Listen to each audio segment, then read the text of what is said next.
मैं sir Shams class 10 math unit 1 set and function class 10 का math शुरू कराने जा रहा हूँ।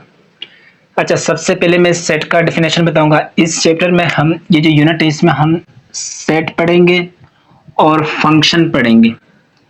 ये फंक्शन सेकेंड ईयर का टॉपिक है, अभी क्लास मैट्रिक में लाया गया है।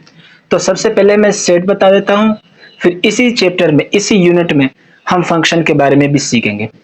अच्छा, सबसे पहले ये सीखते हैं कि सेट क्या होता है।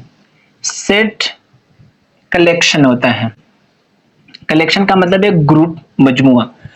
ग्रुप का क्या मतलब, जब दो या दो से ज्यादा चीजें आपस में मिल जाएं तो वो ग्रुप बना लेते हैं। जब दो या दो से ज्यादा चीजें आपस में मिल जाते हैं तो वो कलेक्शन बना लेता है, ग्रुप बना लेता है। कलेक्शन कैसा होना चाहिए सेट के लिए?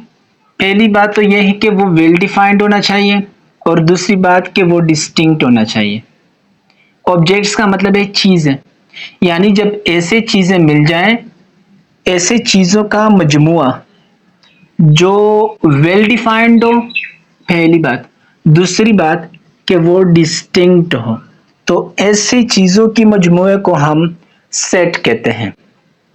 अब यहाँ पर दो बातें हैं। कलेक्शन का मतलब है ग्रुप। ग्रुप का मतलब है कि ग्रुप में दो चीजें भी हो सकते हैं और दो से ज्यादा। दो से ज्यादा का मतलब है 3 4 5 6 7 8 9 एंड सो ऑन। तो कलेक्शन का मतलब ये है। ऑब्जेक्ट्स का मतलब है चीजें, यानी जब ऐसे चीजें आपस में इकट्ठा हो जाए जो डिस्टिंक्ट हो और वेल डिफाइंड हो। आइए चलते हैं डिस्टिंक्ट सीखते हैं। डिस्टिंक्ट का मतलब है मुख्तलिफ, तफरीक, मुख्तलिफ। यानी सेट में ऐसी चीजें होनी चाहिए जो एक दूसरे से मुख्तलिफ हो। हमारे पास सेट में ऐसी चीजें होनी चाहिए जो एक दूसरे से मुख्तलिफ हो। मिसाल के तौर पर ये हमारे पास ए है। अच्छा, पहले मैं ये बता दूं कि ये जो इक्वल टू के लेफ्ट साइड पर अल्फाबेट्स होता है कैपिटल लेटर में, ये सेट का नाम होता है, नोटेशंस होता है। ये सेट का नाम होता है। जो इक्वल टू के ये इस तरफ कोई अल्फाबेट होता है कैपिटल लेटर में, तो ये सेट का नाम है। सेट का नाम ए बी सी जी तक कोई भी हो सकता है। यहां पर ए है तो बी भी हो सकता है। बी इक्वल टू 0 2 4 6, तो ये चेंज होता रहता है, ये जो सेट का नाम है। अच्छा, इक्वल टू के राइट साइड पर सेट का एक करली ब्रैकेट यहां पर होता है, इस तरफ से करली ब्रैकेट होता है, और एक करली ब्रैकेट इस तरफ से होता है। यानी दो करली ब्रैकेट होता है, और इस करली ब्रैकेट के अंदर सिंबल, एलिमेंट या फिर मेंबर्स होते हैं। इनको एलिमेंट्स कहते हैं। अगर एक है तो एलिमेंट, और सबको जमा के तौर पर इसको एलिमेंट्स कहेंगे या फिर मेंबर्स कहेंगे। एक है तो मेंबर, सब है तो मेंबर्स। और ये जो मेंबर है, ये जो एलिमेंट है, इसको हम कोमा के जरिए एक दूसरे से जुदा करते हैं। तो बीच में कोमा है, ये एलिमेंट इससे जुदा है, ये इससे जुदा है, ये। तो ये सेट का नाम हो गया, ये करली ब्रैकेट हो गए, और सेट के एलिमेंट जो होता है वो करली ब्रैकेट के अंदर बंद होते हैं। अच्छा, तो ये जनरल नॉलेज था थोड़ा। डिस्टिंक्ट का मतलब है मुख्तलिफ, यानी सेट के अंदर जो चीज है, ये ऑब्जेक्ट्स हैं, ये जो चीज है, ये जो एलिमेंट्स हैं, ये जो मेंबर्स हैं, ये एक दूसरे से मुख्तलिफ होने चाहिए। मुख्तलिफ का मतलब ये है कि 1 2 3 4 कोई रिपीटिशंस नहीं होना चाहिए।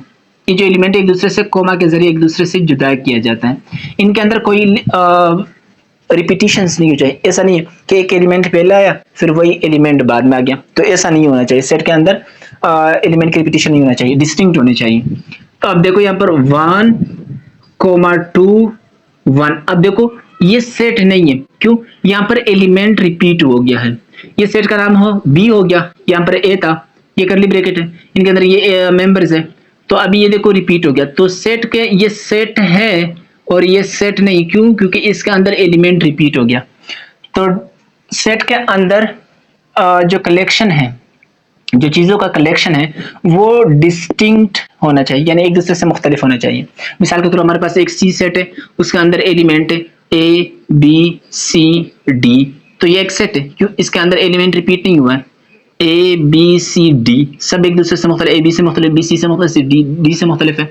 अच्छा, अगर मैं एक सेट का नाम डी है वो मैं रख दूं, वो मैं क्या करूं, A B A, C D. तो ये सेट नहीं है, क्यों सेट नहीं है? क्योंकि ए यहां पर भी है, यहां पर भी है, रिपीट हो गया। तो this is set, this is not set. तो मैं इसको थोड़ी देर के लिए मिटा रहा हूं। अच्छा, तो डिस्टिंक्ट का मतलब ये है कि सेट के अंदर जो चीजें होती हैं, सेट के अंदर जो एलिमेंट होते, एलिमेंट वो एक दूसरे से मुख्तलिफ होने चाहिए, यानी डिस्टिंक्ट होने चाहिए। सेट का जो मजमुआ होता है, सेट के अंदर जो एलिमेंट्स होते हैं, सेट के अंदर जो मेंबर्स होते हैं, वो एक दूसरे से मुख्तलिफ होने चाहिए, डिस्टिंक्ट होने चाहिए। अच्छा, दूसरी बात है वेल डिफाइंड का क्या मतलब है, ये तो क्लियर हो गया होगा। वेल डिफाइंड का मतलब है वाजे, टीक, द्रुस, राइट। ये वेल डिफाइंड का मीनिंग है। अच्छा, वेल डिफाइंड का यहाँ पर मतलब ये है कि अगर कोई भी शख्स उस सेट के मेंबर्स को देके, उस सेट के कलेक्शन को देके, और वो शख्स उससे एग्री हो जाए, राजी हो जाए, और वो उसको माने कि हाँ ये वाज़ेह है, ये ठीक है, तो हम कह सकते हैं कि ये सेट वेल डिफाइंड है। मतलब ये है कि अगर सेट के अंदर हमने एक सेट बनाया, उसके अंदर हमने एलिमेंट पुट कर दिया और उस सेट का हमने नाम रख दिया, और दुनिया के किसी भी शख्स को भी दिखा दिए, और वो शख्स उसको माने, और वो शख्स उसको एक्सेप्ट करे, तो हम कह सकते हैं कि ये सेट वेल डिफाइंड है। ऐसा नहीं होगा कि एक शख्स ने एक्सेप्ट कर लिया लेकिन दूसरे शख्स ने एक्सेप्ट नहीं किया, एक मुल्क वालों ने एक्सेप्ट कर दिया लेकिन दूसरे ममालिक वाले ने नहीं एक्सेप्ट किया, तो हम फिर ये नहीं कह सकते हैं कि ये सेट वेल डिफाइंड है। वेल डिफाइंड के लिए ये जरूरी है कि दुनिया के तमाम लोग उससे एग्री हो, सबका एक ही राय हो उसके ऊपर कि हाँ ये ठीक है, सब उसको एक्सेप्ट करते हैं, सब उसको एक्सेप्ट करते हैं, तो उसको हम वेल डिफाइंड कहते हैं। मिसाल के तौर पर मैं कहता हूं कि ऐसे जानवरों का सेट बनाओ, ऐसे जानवरों का सेट बनाओ जो दुनिया जो सबसे तेज दौड़ते हो। तो आपने कहा कि सही, उस सेट का नाम हमने ए रख दिया, करली ब्रैकेट डाल दिया, और उसको आपने दो जानवर का नाम बताया। आपने कहा लॉयन और हॉर्स। आपने कहा कि ये दुनिया के वाहिद तरीन एनिमल हैं जो सबसे तेज दौड़ते हैं, लेकिन दुनिया के सारे लोग तो इसको तेज दौड़ने वाले एनिमल नहीं मानते। आपके लिए तो ये सबसे ज्यादा तेज दौड़ने वाले एनिमल होंगे, set of fast running animal होंगे आपके नजर में। आपका राय तो ये है, आप तो इसको सबसे तेज दौड़ने वाले एनिमल एक्सेप्ट करते हो, लेकिन अगर मुझसे पूछा जाए तो मैं कहता हूं कि टाइगर और वाइल्ड बेस्ट सबसे तेज दौड़ने वाला एनिमल है। तो मेरे नजर में टाइगर और वाइल्ड बेस्ट सबसे तेज दौड़ने वाले एनिमल है। इसी तरह अगर किसी और शख्स से पूछ लिया जाए तो उसकी नजर में कोई और एनिमल होंगे जो सबसे तेज दौड़ता हो, डियर हो गया और डॉग हो गया। तो इसका मतलब ये है कि दुनिया के तमाम लोग इसको तेज दौड़ने वाला एनिमल एक्सेप्ट नहीं करते। आपकी नजर में ये तेज दौड़ने वाले हैं, मेरे नजर में ये है, किसी दूसरे के नजर में डॉग जैक रैबिट होगा, डॉग और जैक रैबिट होगा, किसी और की नजर में डियर होगा। तो सारी की दुनिया के लोग इसको तेज दौड़ने वाले एनिमल एक्सेप्ट नहीं करते, ये तो सिर्फ आपकी नजर में है। तो लिहाजा ये डिस्टिंक्ट है। डिस्टिंक्ट के साथ लॉयन हॉर्स से मुख्तलिफ है, ये डिस्टिंक्ट है। टाइगर वाइल्ड बीस्ट से मुख्तलिफ है, डॉग जैक रैबिट से मुख्तलिफ है, जैक रैबिट से मुख्तलिफ है। तो ये डिस्टिंक्ट तो है लेकिन वेल डिफाइंड नहीं। वेल डिफाइंड का मतलब ये कि दुनिया के जितने भी लोग हैं आधे मानते हो कि ये तेज दौड़ते हैं, लेकिन आधे और ये इसको तेज दौड़ने वाले मानते हैं। दूसरी एग्जांपल देखते हैं। मैं कहता हूं कि दुनिया के जो टेस्टी फुल फ्रूट्स हैं उसका सेट बनाओ, जो जो जो सारी दुनिया के लोग मानते हैं कि ये जो फ्रूट है ना ये सबसे ज्यादा टेस्टी फुल है। आपने कहा, उसका नाम आपने ए रख दिया, करली ब्रैकेट डाल दिया, आपने कहा कस्टर्ड एप्पल और मैंगो। ये जो दो फ्रूट है ना, कस्टर्ड एप्पल और मैंगो, ये दुनिया के टेस्टीफुल हैं। तो ये तो आपकी नजर में टेस्टीफुल है, तमाम दुनिया के लोग इससे एग्री नहीं करते, इस पर एग्री नहीं करते कि ये टेस्टीफुल है। तमाम दुनिया के लोग ये एक्सेप्ट नहीं करते कि ये टेस्टीफुल है। ये तो आपके लिए टेस्टीफुल नहीं है, मेरे लिए जो टेस्टीफुल है वो है वाइट मलबरी। वाइट मलबरी जो फ्रूट है वो मेरे लिए टेस्टीफुल है। इसी तरह किसी तीसरे शख्स से पूछ लिया जाए तो उसके लिए कोई और फ्रूट, ऑरेंज, बनाना टेस्टीफुल होगा। तो इसका मतलब ये है कि ये आपके पास डिस्टिंक्ट तो है, यानी कस्टर्ड एप्पल और मैंगो एक दूसरे से मुख्तलिफ तो है, लेकिन वेल डिफाइंड नहीं है। वेल डिफाइंड का मतलब ये है कि दुनिया के तमाम लोग इसको टेस्टीफुल एक्सेप्ट नहीं करते हैं। आप किसी तीसरे शख्स से पूछ लो, वो कहेगा कि मेरे लिए पाइनएप्पल और ग्रेप्स ये टेस्टीफुल है।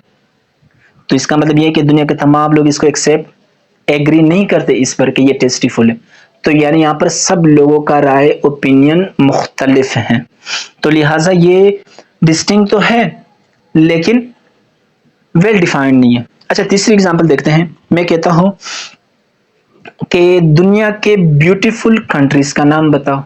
आपने कहा ठीक है, आपने उस सेट को ए का नाम दिया करली ब्रैकेट। आपने कहा नॉर्वे और मालदीव्स, ये जो दो ममालिक है ना, ये दुनिया के खूबसूरत तरीन है। तो ये आपका राय है, ये आप इस पर एग्री हो, ये आप एक्सेप्ट करते हो कि दुनिया के ये खूबसूरत तरीन है। अच्छा, ये आपके पास डिस्टिंक्ट है, नॉर्वे मालदीव से मुख्तलिफ है, ठीक है। अच्छा, मैं मुझसे पूछ लो तो मैं कहूँगा कि स्विट्जरलैंड और स्कॉटलैंड दुनिया के खूबसूरत तरीन ममालिक हैं। इसी तरह किसी इंडियन से पूछ लो, वो कहेगा कि मेरे नज़र में तो इंडिया और बांग्लादेश खूबसूरत है। इसी तरह किसी पाकिस्तानी से पूछो, वो कहेगा कि पाकिस्तान और चाइना खूबसूरत है। तो इसका मतलब ये है कि यहाँ पर सब लोगों की राय अलग-अलग है। सब लोग इसको खूबसूरत तरीन ममालिक एक्सेप्ट नहीं करते। लिहाजा ये तो डिस्टिंक्ट तो है लेकिन वेल डिफाइंड नहीं है। तो वेल डिफाइंड का मतलब ये है कि अगर कोई भी शख्स उसको देख ले और वो ये एक्सेप्ट करे कि हाँ वाकई ठीक है, दुनिया के तमाम लोग उसको एक्सेप्ट करते हो, तो हम कह सकते हैं कि ये जो सेट है ये वेल डिफाइंड है। अब आते हैं एग्जाम्पल की तरफ।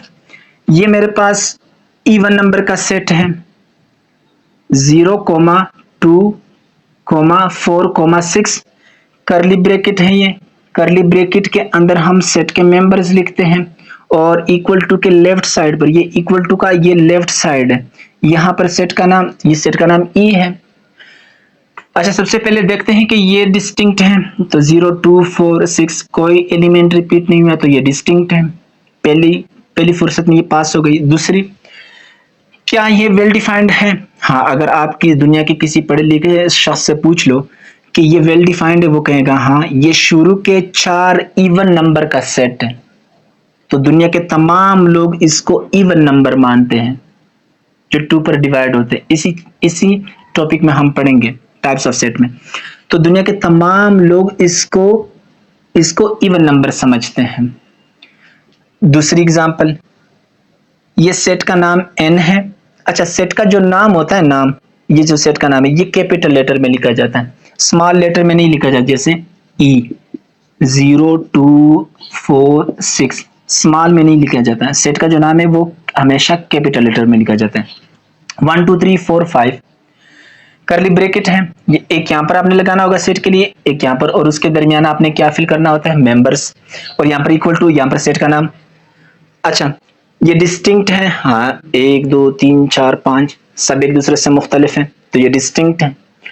अच्छा, क्या ये वेल डिफाइंड है? वेल डिफाइंड आप दुनिया के किसी भी पढ़े लिखे शख्स को दिखा दो तो वो कहेगा कि ये शुरू के 5 नेचुरल नंबर का सेट है। तो दुनिया के तमाम लोग इसको नेचुरल नंबर समझते हैं, यानी जो नंबर 1 से स्टार्ट हो उसको नेचुरल नंबर कहते हैं। तो लिहाजा ये डिस्टिंक्ट भी है और वेल डिफाइंड भी।